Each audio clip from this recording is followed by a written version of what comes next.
हो किन यसले कसरी भात खान्छ भन्दाखेरि नि लु मैले खोजेको बाबा यो मूर्ति हो भगवान होइन भनेपछि नि उसको एकदम सिधा मन एकदम सिधा हृदय चाहिँ माथि सत्य भगवान सत्य परमेश्वरले अब्राहमको सच्चाइ अब्राहमको हृदयबाट यत्रो सत्य कुरो निक्ल्यो उसको मनमा छ भने चाहिँ देख्नु भयो देखेपछि परमेश्वरले अब्राहमलाई बोलायो अब्राहम तेरो देश तेरो आमा तेरो बाबा तेरो जमिन सबै छोडेर निस्के म तपाईँको लागि म एउटा देशलाई बनाइदिन्छु त्यसमा त निक्लेर यहाँ पुगेपछि म तपाईँलाई आशिष दिन्छु अनि साथसाथै तपाईँको परिवार तपाईँको देखि म मेरो जाति चाहिँ म चाहन्छु तपाईँबाट भनेर नि बोलाएर अनि बोलाएपछि अब्राहमले के भन्छ अब्राहमले गएर चाहिँ कहाँ हो जाने ठाउँ पनि छैन बाटो राम्रो कि नराम्रो छ कि आफ्नै मनमा के छन् तर सत्य परमेश्वर बोलाएको कारणले उहाँ चाहिँ निक्लेर आफ्नै बाबा आफ्नै आमा आफ्नै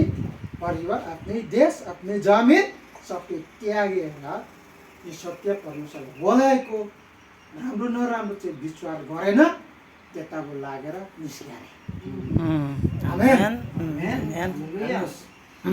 दाजुभाइ दिदीबहिनीहरू म चाहिँ किन यो कुरा चाहिँ म तपाईँहरूमा राखेको भन्दाखेरि यो संसार चाहिँ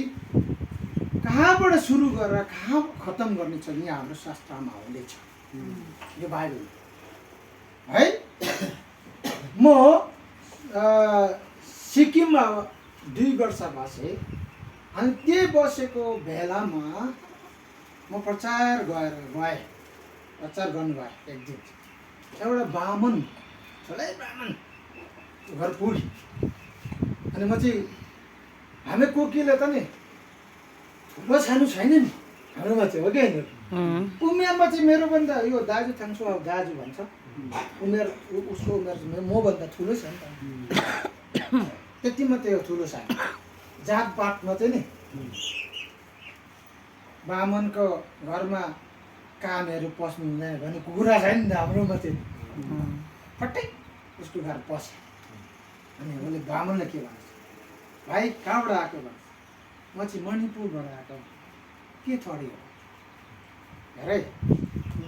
नेपालीको घरमा जाँदाखेरि पहिला प्रथम के थरी हो भन्छ नि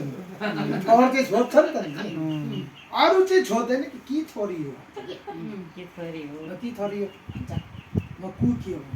कुकी चाहिँ के थरी हो भन्छ फेरि उसले सुनेन नि पहिला नसुनेको कारण कुकी चाहिँ के थरी हो कुकी चाहिँ कुकी नै हो किन आएको म यस्तो प्रचारक